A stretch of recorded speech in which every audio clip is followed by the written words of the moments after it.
부처님이 주신 휴식처, 부처님이 주신 안락처, 붓다 테라피 효산입니다. 반갑습니다.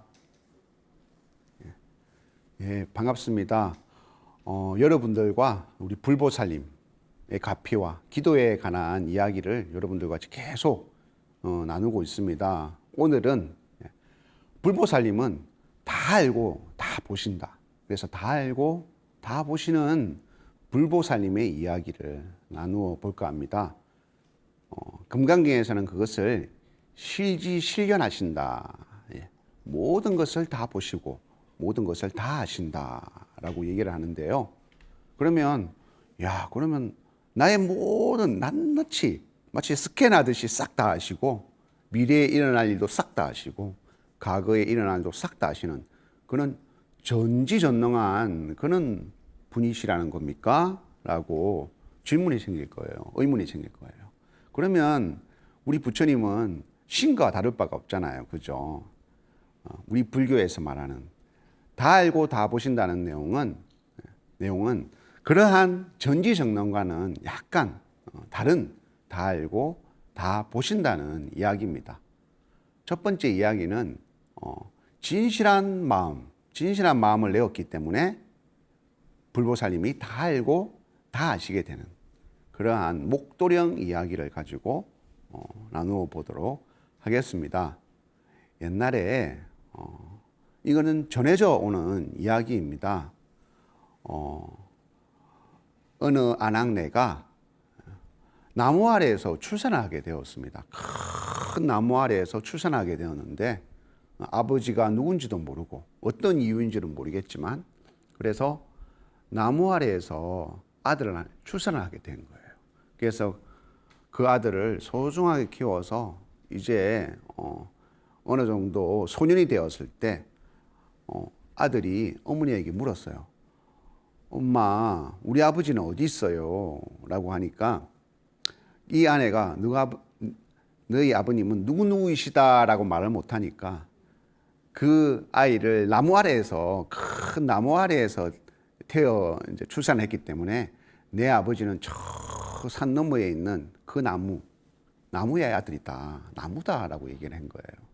그렇게 이제 얘기를 하니까 이 소녀는 정말 그렇게 믿고 맨날 그 나무에 가서 아버지처럼 그 나무에 기대어 잠도 자고 그 나무에 물도 주고 그 나무에 풀도 뽑고 이렇게 어린 시절을 보냈는데 어느 날 꿈속에서 나무 아래 잠들고 있는데 꿈속에서 정말 나무가 이렇게 움직이면서 이제 그 아들 이름이 나무 아래에서 태어났다고 해서 목도령이라고 지었더랬습니다. 그래서 목도령아, 나무의 아들이란 뜻이죠, 그죠? 목도령아, 일어나거라. 지금 곧 큰 홍수가 닥칠 거니까 니는 만약에 비가 오기 시작하면 빨리 내 나무 위에 가지 위로 꼭 올라오거라. 그렇게 꿈속에서 나무가 말을 하면서 꿈에서 탁 깨어나니까 정말 비가 오기 시작하는 겁니다. 비가 막 억수같이 쏟아져서 꿈속에서 들은 그 말을 듣고 어서 나무 위에 올라가니까 비가 너무 와서 정말 마을이 다 물에 잠긴 거예요.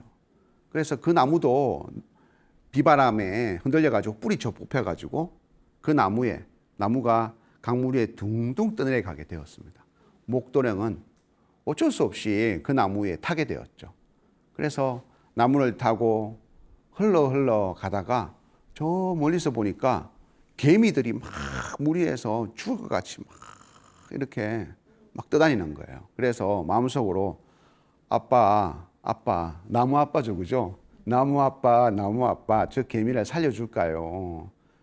저 개미가 불쌍한데 건져줘야 되지 않겠어요? 그러니까 그래, 건져주거라 해서 개미를 건졌습니다. 또 지나가니까 멧돼지들이 막 떠내려오는 거예요. 그래서 저 멧돼지도 불쌍한데 건져줘야 되지 않을까요? 그래, 멧돼지는 너의 좋은 친구가 될 거니까 건져주거라 해서 멧돼지도 건져주고 조금 더 지나가니까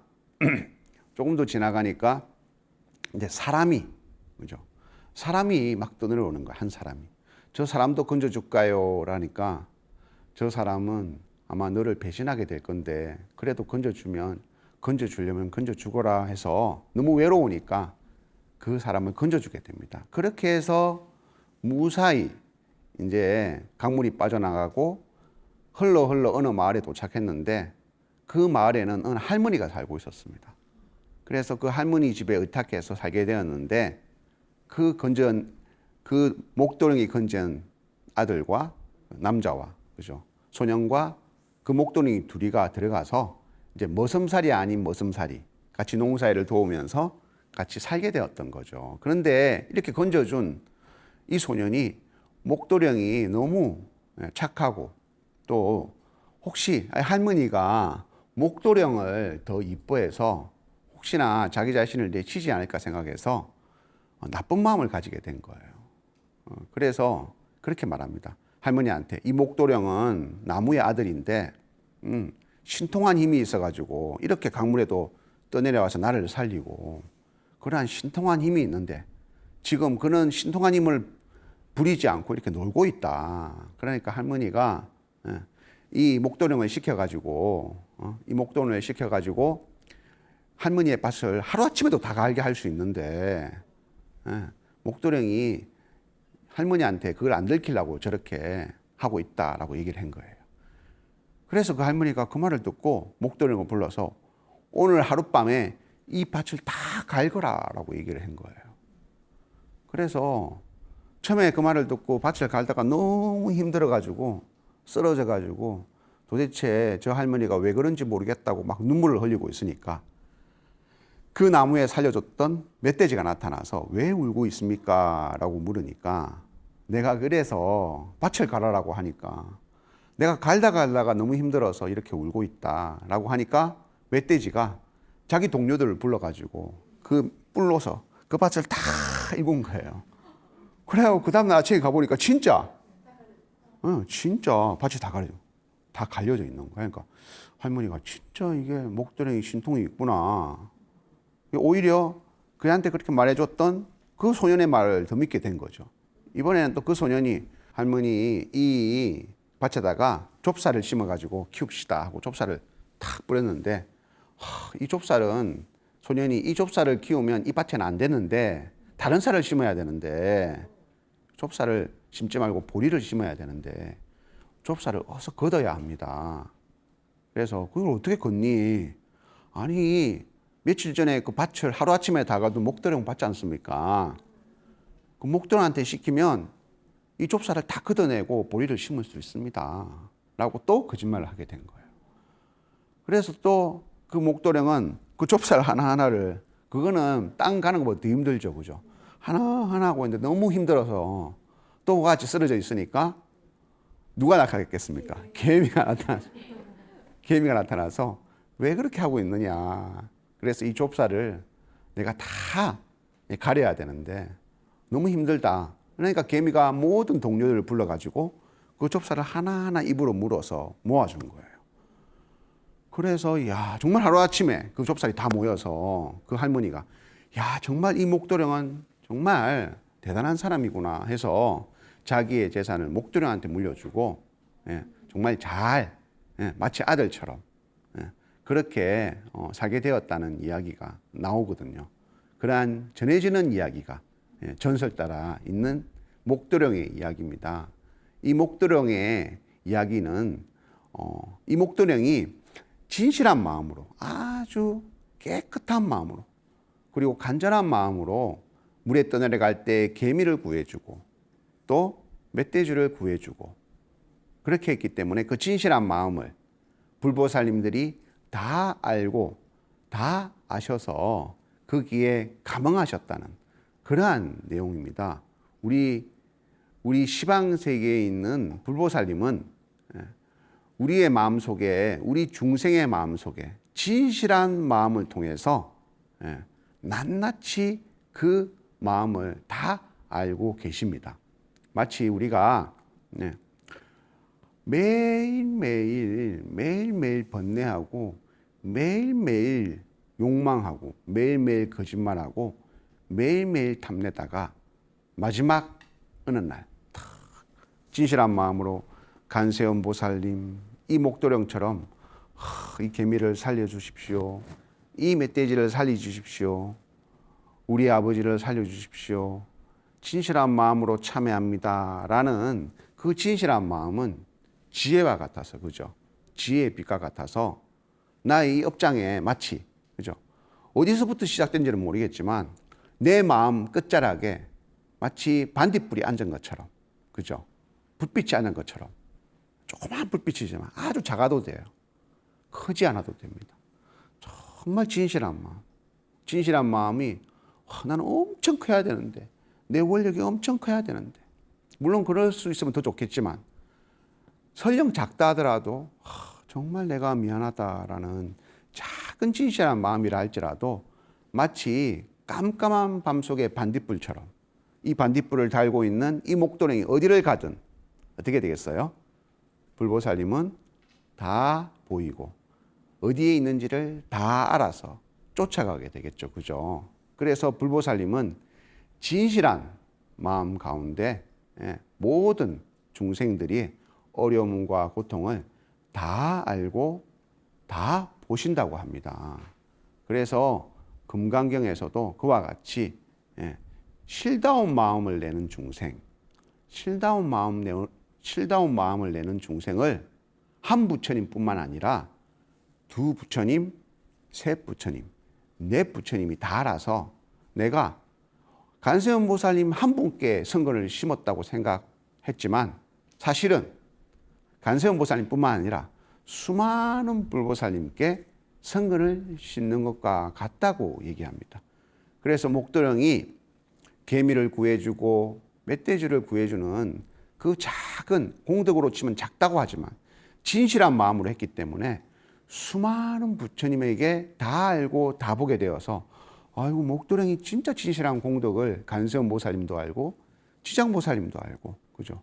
모든 시방세계 불보살님이 다 아시니까 그 공덕이 수천 배, 수만 배, 수미산에 쌓아놓은 금은보화의 공덕보다도 더 커지게 되어서 그러한 가피를 얻게 된다라는 목도령의 이야기를 통해서 불보살님은 진실한 마음을 내는 중생은 다 알고 다 보신다라는 이야기를 나누어 보았습니다.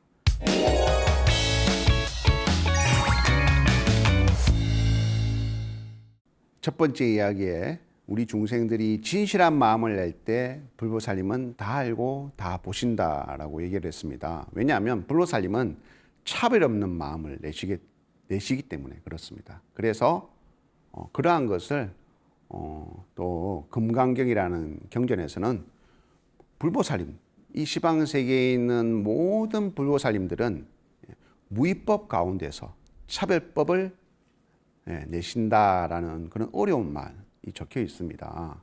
그래서 무위법이라는 말은 차별이 없는 마음, 무분별하는 마음, 그리고 텅 빈 마음, 집착이 없는 마음 가운데서 낱낱이 중생들이 어떠한 것으로 있는지를 다 차별하여 아신다라는 그런 뜻입니다.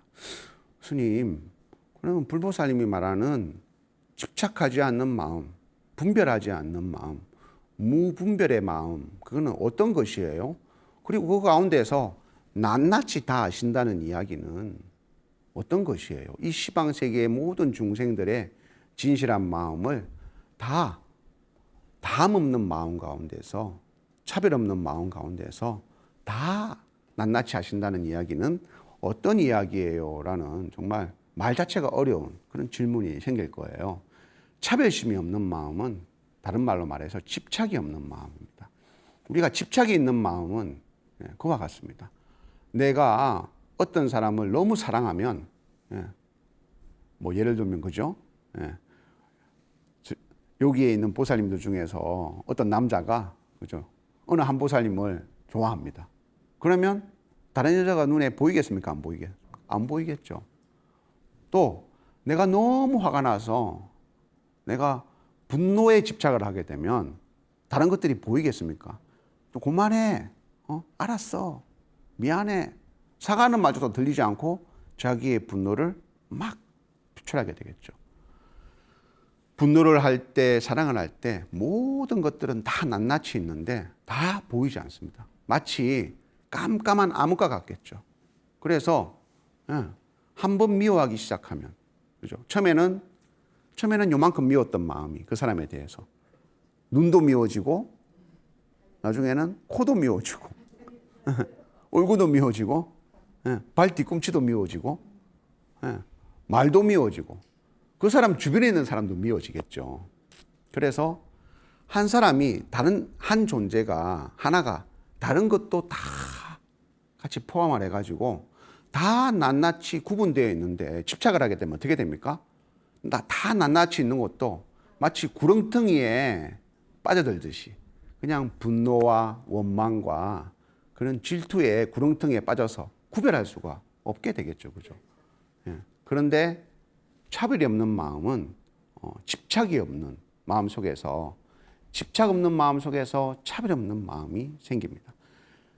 저의 효산 스님의 목소리와 그리고 이 컵을 부딪히는 목소리와 그리고 여러분들이 나를 보는 지금 순간과 자, 효산 스님의 목소리와 그리고 이 컵의 소리가 자, 두 개가 다른데 그죠? 또 나를 보고 있고 또 여러분들이 이 탁자를 보고 있고 탁자를 보고 있고 효산 스님을 보고 있고 효산 스님의 목소리를 듣고 있고 탁자에 부딪히는 소리를 듣고 있고 자, 이 네 가지가 자, 마음은 하나인데 어떻게 됩니까? 낱낱이 다 들립니까? 들리지 않습니까? 낱낱이 다 들리죠. 효산 스님 목소리 가운데 이 컵 소리가 들리고 그 가운데 효산 스님 얼굴도 보이고 요 주변에 있는 사람이 5분이 계시는 것도 보이고 마음은 하나인데 어디에도 하나가 딱 쏠려가지고 아까 분노한 것처럼 하나도 보이지 않고 하나도 들리지 않는 것이 아니라 다 들리고 다 보이네. 왜 그럴까? 왜 그럴까요? 이 컵 소리는 여러분들한테 집착을 불러일으키지 않기 때문에 그렇습니다. 효산 스님은 여러분들한테 미움과 원망과 분노를 일으키지 않는 집착이 없는 사람이기 때문에 그렇습니다. 여러분들한테. 그죠? 근데 어떤 것을 보고 집착이 생기는 순간 다른 모든 것들이 나와 인연된 모든 것들이 어떻게 됩니까? 다 집착으로 변해서 아무것도 보이지 않게 되어서 무분별이 아니라 완벽한 분별이 되어서 이것은 무조건 나쁜 것이야. 이것은 내가 너무 화가 난 거야. 라고 이 세상을 바라보게 되겠죠. 그죠? 그래서, 불보살님은 이와 같이 모든 중생을 집착 없이 바라보기 때문에 어떻게 되겠습니까? 아까 컵소리 가운데서 효산 스님의 목소리를 듣고 효산 스님의 얼굴을 보면서 동시에 여러분들 5명의 얼굴을 낱낱이 다 하나도 흐트러짐 없이 그리고 부서짐도 없이 어디에도 하나 치우침도 없이 다 아는 것처럼 불보살님의 마음속에는 어떤 중생도 단 한 명도 차별하지 않기 때문에 낱낱이 다 보이고 다 아시게 되는 거예요. 그래서 다 알고 다 보신다는 것은 전지전능한다는 게 아니라 무분별한 지혜, 무위법의 무분별한 무분별의 지혜로서 중생들을 어디에도 치우치지 않고 부자라고 해서 가난한 자라고 해서 여자라고 해서 남자라고 해서 차별하셔 보시지 아니하시고 낱낱이 하나하나를 능히 다 아신다라고 해서 무위법 가운데 차별법으로서 모든 불보살님은 다 알고 다 보신다라고 얘기하는 겁니다. 그래서 우리가 암흑에 확 차여 있다면 이 시방 세계가 암흑이어서 우리 마음속에 단 한 번도 지혜의 불빛을 밝히지 못하면 아무리 간세음 보살님이라도 그 중생이 어디에 있는 줄을 알지 못하겠죠. 마치 깜깜한 바다에 나도 깜깜하니까 안 보이는데 단 한 번, 한순간 1초라도 어떻게 해야 됩니까? 한순간 1초. 그래서 어떤 경전에는 죽기 직전에, 그죠? 죽기 직전에 진실한 마음으로 3번 간세음 보살님, 간세음 보살님, 간세음 보살님. 단 3번만 불러도 어떻게 되겠어요? 3번 깜빡, 깜빡, 깜빡하겠죠.